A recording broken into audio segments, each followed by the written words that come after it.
본 이야기는 구독자 중 한 분인 니혼진님께서 보내주신 소중한 사연을 실화 90%, 구라 10%를 적절히 섞어 제작한 영상입니다. 사연 보내주신 니혼진님 진심으로 감사드립니다. 소중한 구독자분의 사연이니만큼 무례한 댓글은 지양해주시길 부탁드립니다. 내 이름은 구독자 2010땡년 군번이다. 어릴 적 우리 집은 꽤 부유한 편이었고 집에는 아버지께서 일본에서 사오신 게임기가 많아 일본어로 된 게임을 즐겼다. 그러다 보니 일본어에 관심이 갔고 아버지께 일본어를 배우고 싶다고 했더니 바로 다음 주 과외 선생님을 붙여주셨다. 중학교 3학년까지 꾸준히 공부해서 JLPT 1급을 따게 된다. 고등학교를 졸업한 후 일본에 있는 대학의 법학부로 진학했다. 그렇게 대학을 다니던 중 갑작스럽게도 아버지의 사업이 부도가 나게 된다. 내가 다니던 학교는 사립대라 학비가 비쌌기 때문에 당장 내년 학비를 낼 수조차 없는 상황. 아버지께서 타시던 차를 팔아 생활비로 써야 할 정도로 집안 사정이 힘들어졌다. 나는 서둘러 짐을 정리하고 한국으로 돌아온 후 어학병에 지원했다. 우리 학교 한국인 선배 중에 어학병으로 전역한 사람이 2명 정도 있었는데 정말 꿀보직이라고 꼭 어학병으로 지원하라고 신신당부했던 기억이 난다. 군대라고 하면 막연하게 떠오르는 이미지, 총 들고 빡세게 구르는 것에 대한 두려움이 있던 내게 어학병은 반드시 쟁취해야 할 보직이었다. 어학병이 되기 위해서는 시험을 치고 면접을 봐야 했고 면접은 걱정 없었지만 문제는 필기시험이었다. 한국어로 된 문장을 일본어로 번역하는 단순한 시험이었지만 내용이 단순하지가 않았다. 거북선, 빗살무늬 토기, 뗀석기, 화전, 양면 전술 등등 일본어 교재에도 없고 대학에서 쓰는 전공책에도 없는 내가 열심히 했던 포켓몬 게임에도 절대 등장하지 않았던 단어들이 무더기로 쏟아져 나왔다. 시험 보는 내내 당황했고 내 일본어 실력이 고작 이 정도였구나, 나는 우물 안에 있었구나 라는 자책을 하며 시험을 마쳤다. 결과는 당연히 낙방. 그렇게 나는 2010땡년 일반병으로 입대하게 된다. 사단 신교대에서 조교와 교관의 지시에 성실히 따르며 나름 훈련에 잘 적응해 나갈 무렵 막사내 방송에서 훈련병 번호를 호명했고 그중 나 역시 포함됐다. 중앙복도로 모이라는 말에 재빨리 튀어나갔더니 중대장님께서 훈련병 한 명 한 명에게 질문을 하고 계셨다. 조교하고 싶은 사람 있나? 170번 너는 어때? 조교에 관심 있어? 그때 갑자기 학교 선배가 행정병을 하면서 편하게 지냈다는 말이 기억났고 저는 조교보다 행정병이 하고 싶습니다. 지금 생각해봐도 계급장도 달지 않은 훈련병이 중대장에게 그런 말을 했다는 게 정말 미쳤구나 싶다. 왜? 밖에서 선배들이 행정병이 편하다고 하디? 너 엑셀 함수 얼마나 알아? 파워포인트 단축키는 알아? 군대가 쉬워 보여? 앞에서 이야기한 대로 나는 총 들고 땅에 구르는 군생활이 너무 무서웠고 지금 여기서 좀 깨지는 한이 있더라도 의자에 앉아서 타자 두드리는 사람이 되고 싶었다. 그래서 나는 중대장이 뭐라고 비꼬고 윽박질러도 열심히 하겠습니다, 잘 배우겠습니다, 죽어라 이 말만 했다. 웃기는 놈이네. 다음날 소대장이 나를 불렀다. 신교대 마치면 우리 중대 행정병으로 들어오게 됐다. 그러니까 신교대 마칠 때까지 행동거지 잘하고 항상 지켜보겠다. 와, 드디어 몸으로 고생하는 군생활은 피했구나 라고 생각했는데 얼마 후 배속지와 보직을 발표할 때 170번 땡땡땡 연대 유선통신 장비운영병. 통신병? 뭐야, 행정병이 아니잖아. 저 소대장님, 저 여기서 행정병 한다고 하셨는데 배속지랑 보직이 다른 것 같습니다. 뭔가 문제가 있었던 겁니까? 그러자 소대장은 뭐 그렇게 됐다, 통신병도 괜찮은 보직이야, 열심히 해봐. 이런, 어떻게 이런 일이. 신교대 수료식 날 부모님과 만나는 시간이 주어졌다. 아버지께서 내게 하신 첫마디, 통신병 됐어? 예? 그걸 어떻게. 이야기를 들어보니 고등학교 동창이 장교로 임관했던 게 생각이 나셨고 오랜만에 연락했더니 별이 2개라고. 그것도 작년까지 내가 배치받은 사단의 사단장님이었던 것. 한마디로 지금 사단장의 전임 선배였던 것이다. 이런 기막힌 우연이. 아버지께서는 예전에 통신병으로 병장 전역하셨고 내 아들도 통신병으로 배치해달라고 부탁하신 것이었다.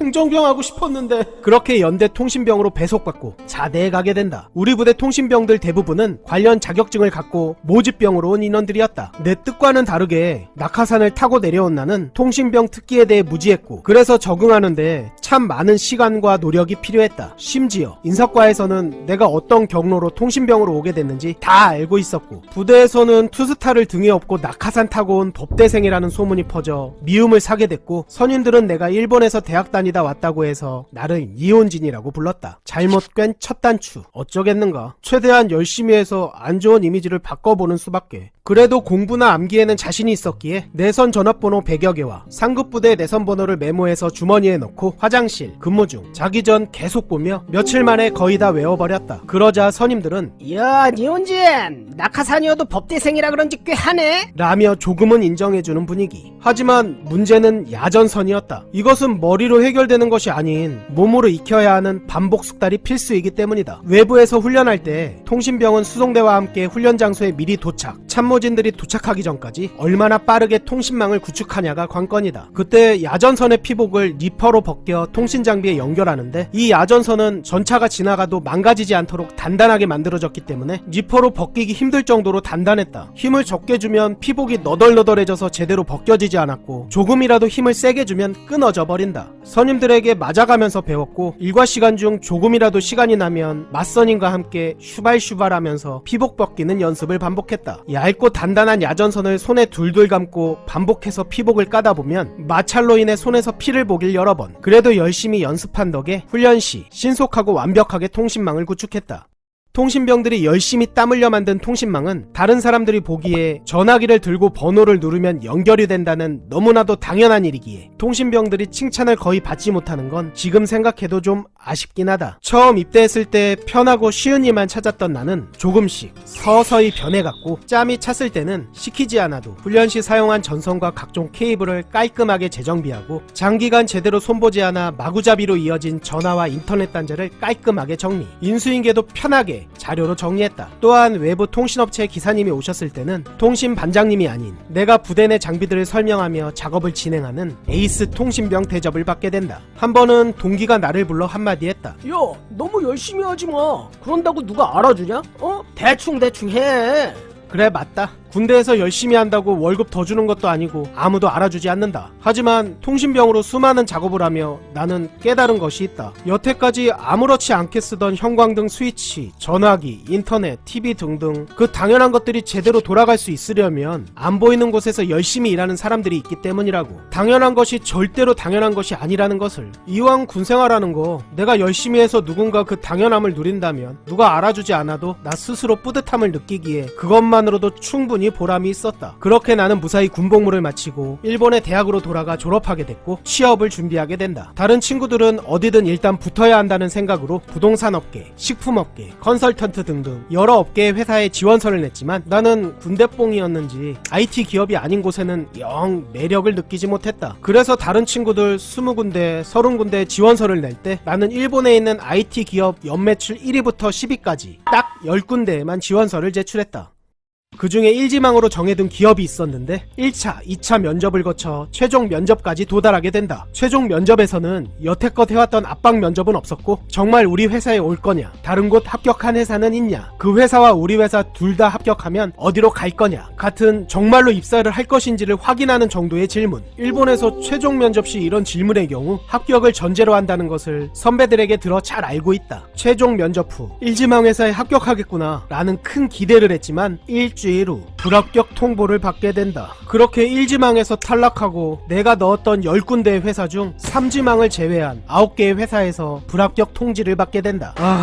이대로 유학비자가 끊겨 한국으로 돌아가겠구나 라는 생각이 들며 우울감이 밀려오던 그때 3지망 회사에서 최종 합격 연락을 받게 된다. 하지만 1지망을 눈앞에서 놓친 나는 3지망을 붙었다는 게 막 기쁘진 않았고 그래도 일본에 좀 더 있을 수 있겠구나 하는 안도감 정도 들었던 것 같다. 그런데 입사하고 보니 회사에서 집세도 절반이나 지원해주고 연말 연시에는 거의 2주 정도 연휴를 주는 1지망, 2지망 회사들보다 사원복지가 훨씬 좋았다. 면접 볼 당시 면접관이 우리 부서 부장님이었는데 일본에는 없는 징병제에 이제 갓 졸업한 일본의 사회 초년생들과는 차별화된 특별한 경험의 소유자, 심지어 군대에서 통신장비를 다뤘다는 게 다른 일본인 취준생들과는 비교할 수 없는 어필 포인트였다고 말씀해 주셨다. 군대에서의 경험 덕분에 취준생들이 선망하는 일본 굴지의 IT 회사에 당당히 입사하게 된 것. 여기서는 군대 이야기를 하면 여자들이 몸서리치며 싫어하지만 일본 여성은 신기한 듯 눈을 반짝이며 내 이야기를 들어주었다. 그렇게 나는 같은 회사에서 아내를 만나 행복한 삶을 살고 있다. 가끔 클라이언트의 서버실에 들어갈 때가 있는데 여러 가지 장비에서 동시에 나는 팬 소음 소리를 들으면 훈련 때 위장 크림 바르고 후임들과 초코파이 나눠 먹으며 상주했던 부대의 작은 전산실이 떠오른다. 통신 장비나 기계들과는 가장 거리가 멀 것 같은 법대생이 어학병에서 떨어지고 행정병에서 미끄러져 본의 아니게 통신병이 되었고 그때의 경험으로 지금 타국에서 밥 벌어 먹고 살고 있습니다. 구독자 여러분, 혹시라도 취업 준비 중인 분이 계시다면 너무 전공에 연연하지 마시고 가고 싶은 기업, 하고 싶은 일에 도전해서 꼭 성공하시길 바랍니다. 감사합니다. 충성 하사 채송이 구독자 여러분께 드릴 말씀 있습니다. 여러분들의 소중한 군생활 이야기를 들려주십시오. 내가 겪은 재밌는, 무서운, 빵당한, 억울한, 역같은 또라이 병사 등등 어떤 이야기라도 대환영입니다. 그러면 구라 적당히 잘 버무려 각색해서 열심히 제작할 겁니다. 설명란과 댓글에 이메일 주소가 있사오니 용기 내어 편안하게 적어서 보내주세요. 구독자 여러분들의 소중한 사연을 기다리고 있겠습니다. 감사합니다. 충성!